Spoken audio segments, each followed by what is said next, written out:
IELTS 14, Tests 1 to 4. Published by Cambridge University Press and UCL. You will hear a number of different recordings and you will have to answer questions on what you hear. There will be time for you to read the instructions and questions, and you will have a chance to check your work. All the recordings will be played once only. The test is in 4 sections. At the end of the test, you will be given 10 minutes to transfer your answers to an answer sheet. Now turn to Section 1.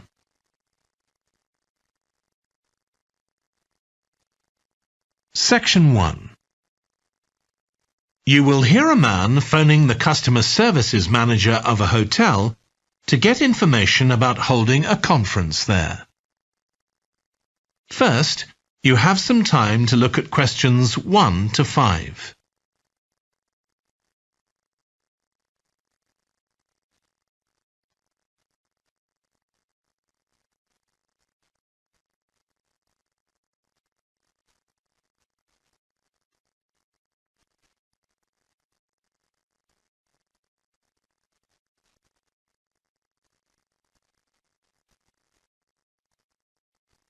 You will see that there is an example that has been done for you.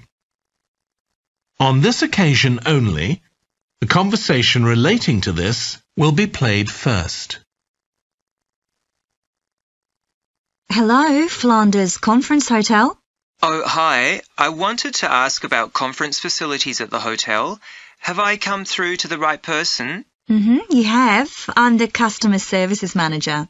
My name's Angela. The name of the customer services manager is Angela.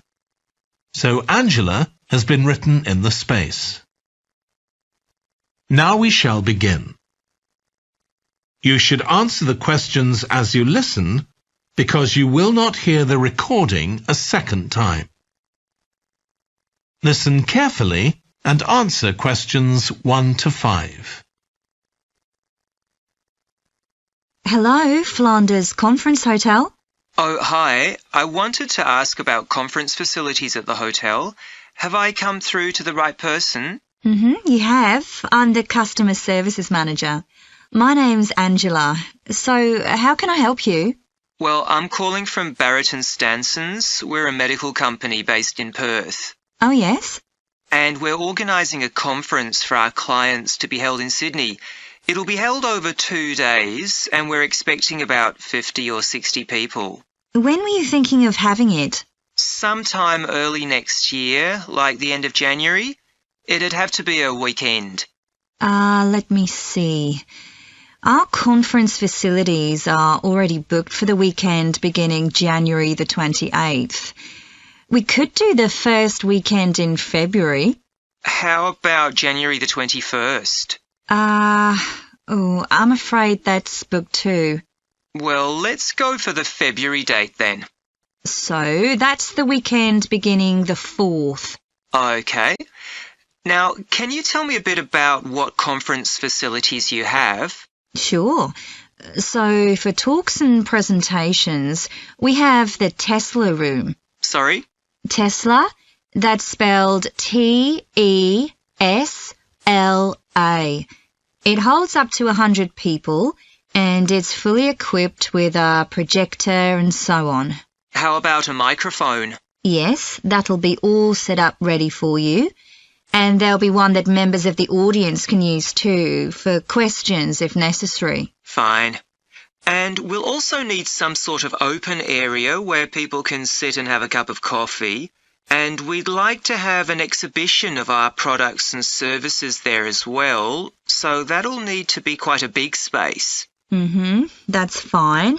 There's a central atrium with all those facilities, and you can come before the conference starts if you want to set everything up. Great. And I presume there's Wi-Fi? Oh, yes. That's free and available throughout the hotel. Okay. Would you also like us to provide a buffet lunch? We can do a 2-course meal with a number of different options. What sort of price are we looking at for that? Well, I can send you a copy of the standard menu. That's $45 per person. Or you can have the special for $25 more. I think the standard should be okay, but yes, send me the menu. Before you hear the rest of the conversation, you have some time to look at questions 6 to 10.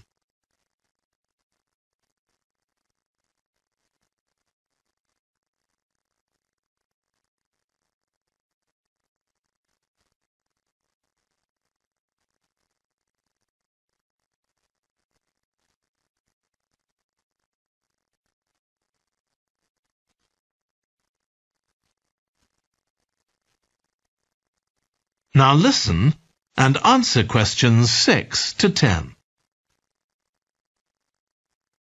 Now, we're also going to need accommodation on the Saturday night for some of the participants. I'm not sure how many, but probably about 25. So what do you charge for a room? Well, for conference attendees, we have a 25% reduction, so we can offer you rooms at $135. Normally, a standard room's $180. And does that include breakfast? Sure. And of course, guests can also make use of all the other facilities at the hotel. So we've got a spa where you can get massages and facials and so on. And there's a pool up on the roof for the use of guests. Oh, great. Now, what about transport links? The hotel's downtown, isn't it? Yes. It's about 12 kilometres from the airport, but there's a complimentary shuttle bus for guests, and it's only about 10 minutes walk from the central railway station. Okay. Now, I don't know Sydney very well. Can you just give me an idea of the location of the hotel? Well, it's downtown on Wilby Street. That's quite a small street, and it's not very far from the sea. And of course, if the conference attendees want to go out on their Saturday evening, there's a huge choice of places to eat. Then, if they want to make a night of it, they can go on to one of the clubs in the area. There are a great many to choose from. Okay. So, if we go ahead with this, can you give me some information about how much we're looking at? That is the end of section 1. You now have half a minute to check your answers.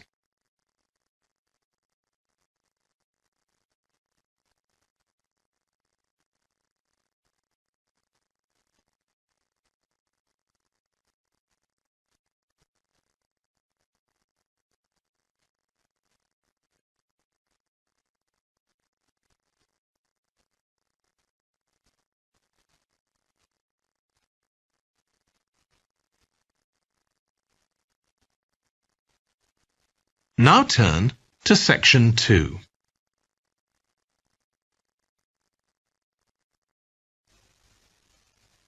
Section 2. You will hear a woman talking to a group of college students about volunteering to help other people. First, you have some time to look at questions 11 to 14.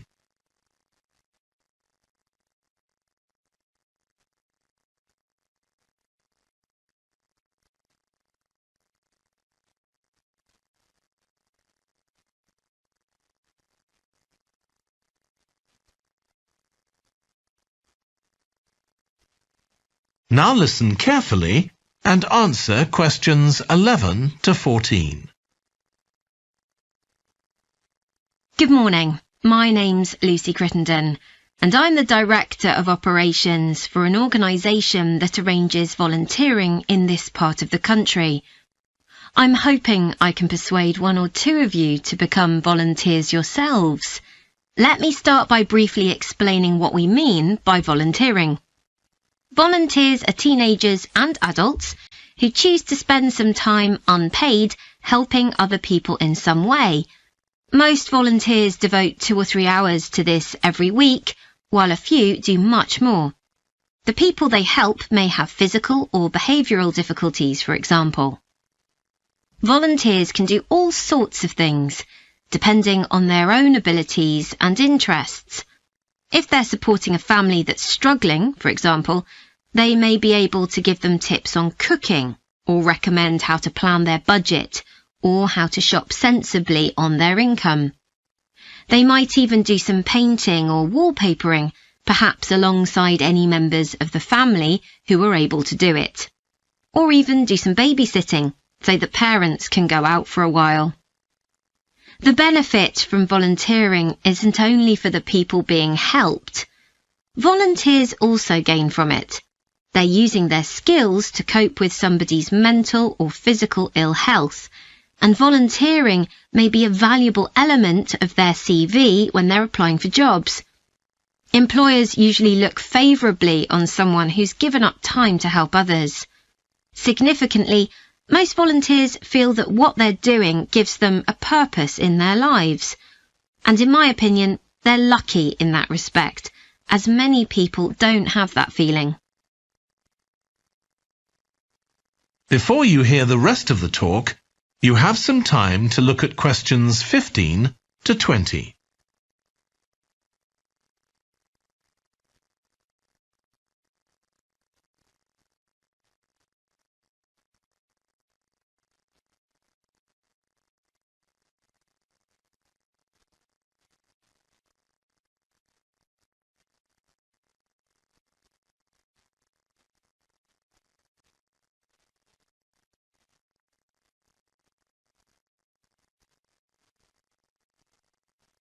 Now listen and answer questions 15 to 20. Now I'd like to tell you what some of our volunteers have said about what they do, to give you an idea of the range of ways in which they can help people. Habib supports an elderly lady who's beginning to show signs of dementia. Once a week they, along with other elderly people, go to the local community centre where a group of people come in and sing. The songs take the listeners back to their youth, and for a little while they can forget the difficulties that they face now. Our volunteer Consuela is an amazing woman. She has difficulty walking herself, but she doesn't let that stop her. She helps a couple of people with similar difficulties who had almost stopped walking altogether. By using herself as an example, Consuela encourages them to walk more and more.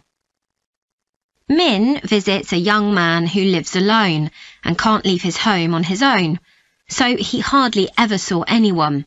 But together they go out to the cinema or to see friends the young man hadn't been able to visit for a long time. Tanya visits an elderly woman once a week. When the woman found out that Tanya is a professional dressmaker, she got interested. Tanya showed her some soft toys she'd made, and the woman decided to try it herself. And now she really enjoys it and spends hours making toys. They're not perhaps up to Tanya's standard yet, but she gains a lot of pleasure from doing it. Alexei is a volunteer with a family that faces a number of difficulties. By calmly talking over possible solutions with family members, he's helping them to realise that they aren't helpless and that they can do something themselves to improve their situation. This has been great for their self-esteem. And the last volunteer I'll mention, though there are plenty more, is Juba. She volunteers with a teenage girl with learning difficulties who wasn't very good at talking to other people. Juba's worked very patiently with her, and now the girl is far better at expressing herself and at understanding other people. Okay, I hope that's given you an idea of what volunteering is all about. Now I'd like to talk to you about... That is the end of section 2. You now have half a minute to check your answers.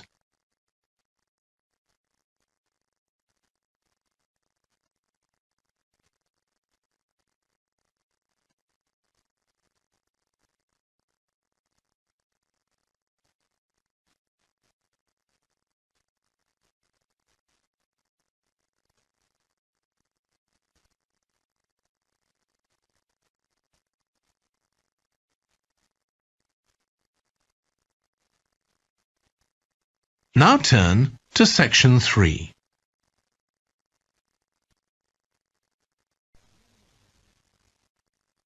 Section 3. You will hear a trainee music teacher called Joe talking to his supervisor about the school marching band that he has been given responsibility for. First, you have some time to look at questions 21 to 26.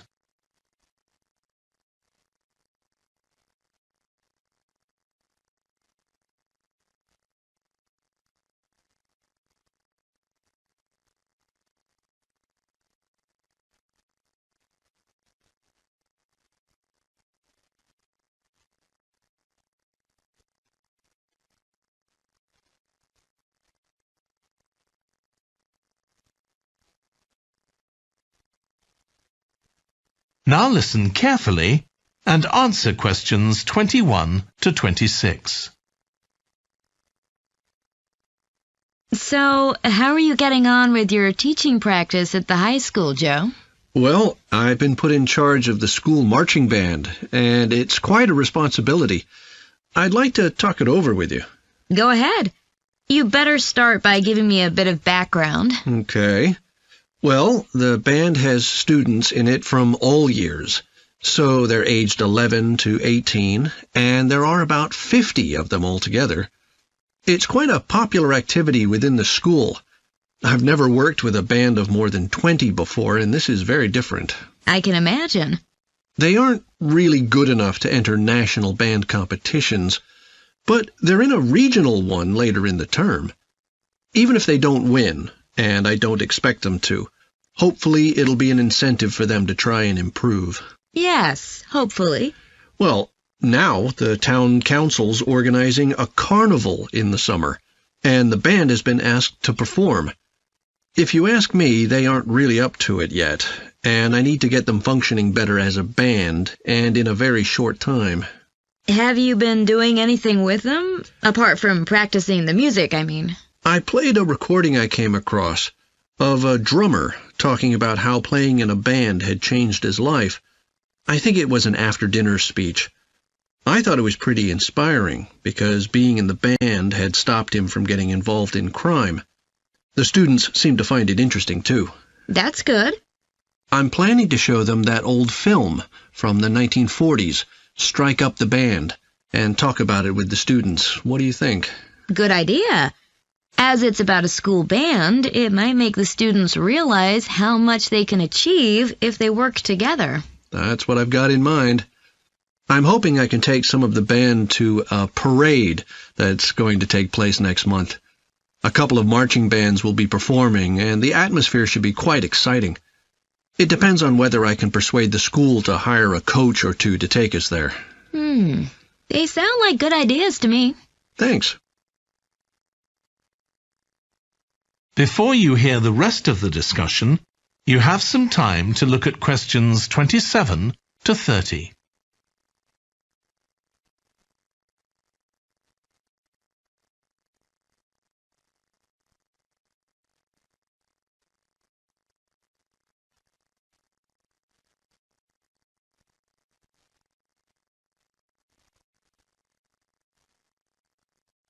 Now listen and answer questions 27 to 30. Can I tell you about a few people in the band who I'm finding it quite difficult to cope with? I'm sure you'll have some ideas about what I can do. Go ahead. There's a flautist who says she loves playing in the band. We rehearse twice a week after school, but she's hardly ever there. Then she looks for me the next day and gives me a very plausible reason. She says she had to help her mother, or she's been ill, but to be honest, I don't believe her. Oh dear. Any more students with difficulties? Plenty. There's a trumpeter who thinks she's the best musician in the band, though she certainly isn't. She's always saying what she thinks other people should do, which makes my job pretty difficult. She sounds a bit of a nightmare. You can say that again. One of the trombonists has got an impressive sense of rhythm and could be an excellent musician, except that he has breathing difficulties. and he doesn't really have enough breath for the trombone. He'd be much better off playing percussion, for instance, but he refuses to give up, so he ends up only playing half the notes. I suppose you have to admire his determination. Maybe. One of the percussionists isn't too bad, but he never seems to interact with other people, and he always rushes off as soon as the rehearsal ends. I don't know if there are family reasons or what, but it isn't good in a band, where people really need to feel they're part of a group. There are others too, but at least that gives you an idea of what I'm up against. Do you have any thoughts about what I can do, Lizzie? That is the end of section 3. You now have half a minute to check your answers.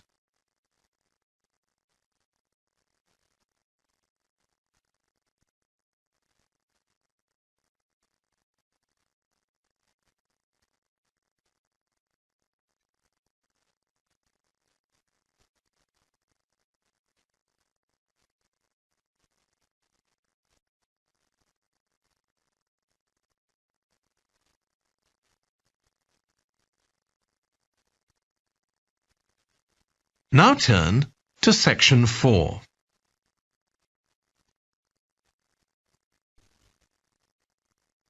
Section 4.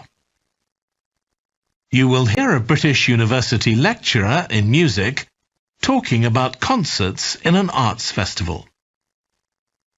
First, you have some time to look at questions 31 to 40.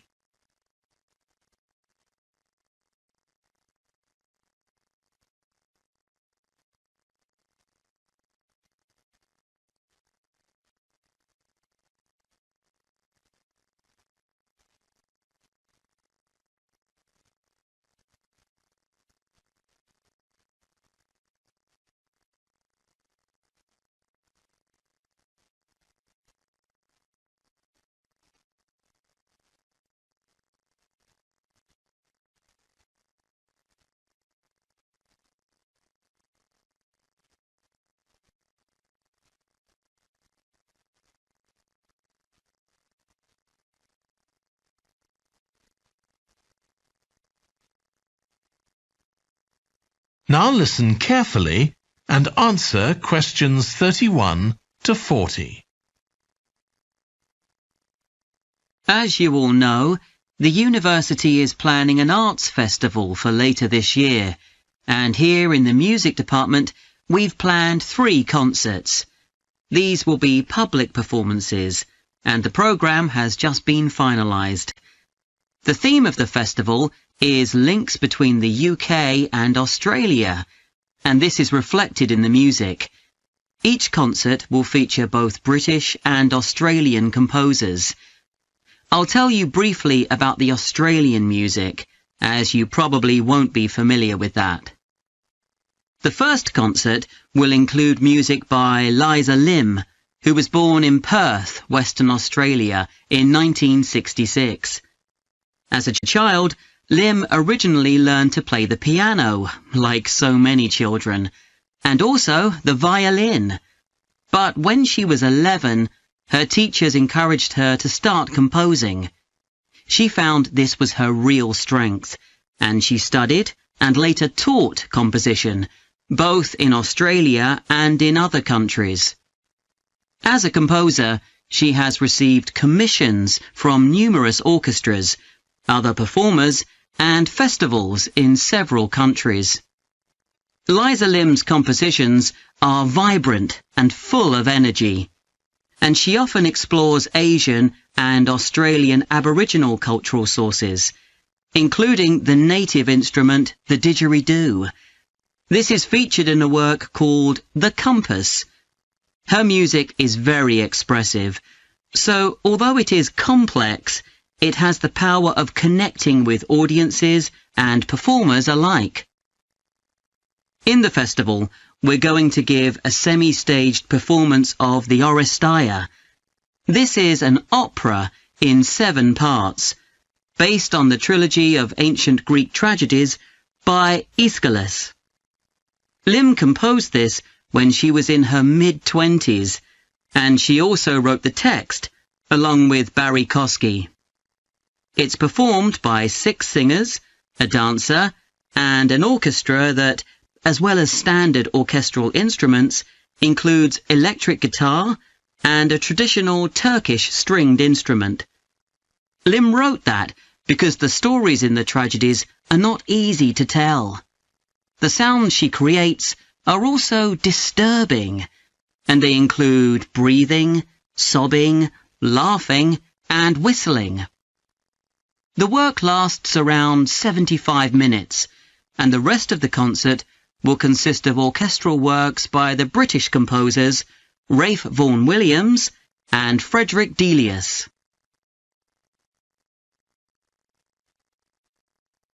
Moving on now to our second concert. This will begin with instrumental music by British composers Benjamin Britten and Judith Weir.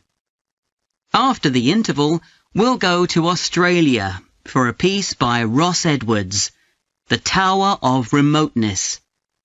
According to Edwards, the inspiration for this piece came from nature, when he was sitting alone in the dry bed of a creek, overshadowed by the leaves of palm trees, listening to the birds and insects. The Tower of Remoteness is scored for piano and clarinet. Edwards says he realized years after writing the piece that he had subconsciously modelled its opening phrase on a bird call. Ross Edwards was born in 1943 in Sydney, Australia, and studied at the Sydney Conservatorium of Music and the Universities of Adelaide and Sydney. He's well known in Australia, and in fact, he's one of the country's most performed composers. He's written a wide range of music, from symphonies and concertos to some composed specifically for children.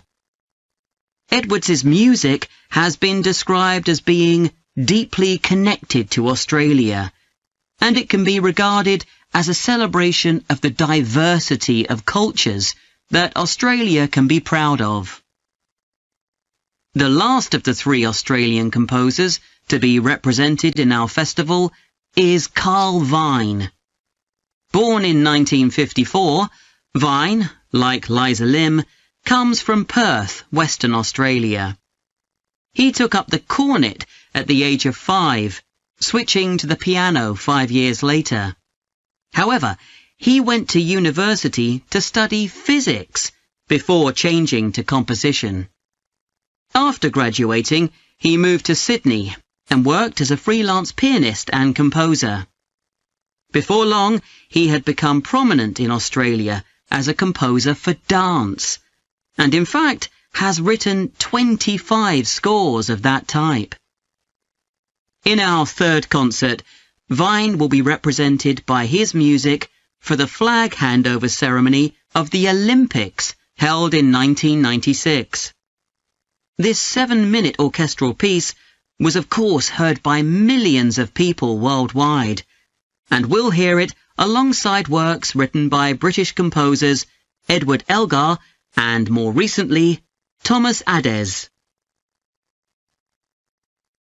That is the end of section 4. You now have half a minute to check your answers.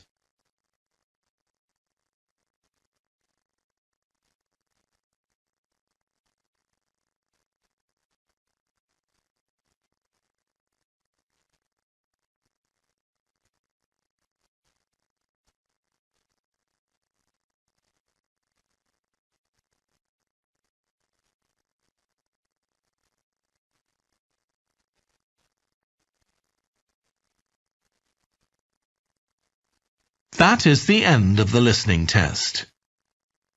In the IELTS test, you would now have 10 minutes to transfer your answers to the answer sheet.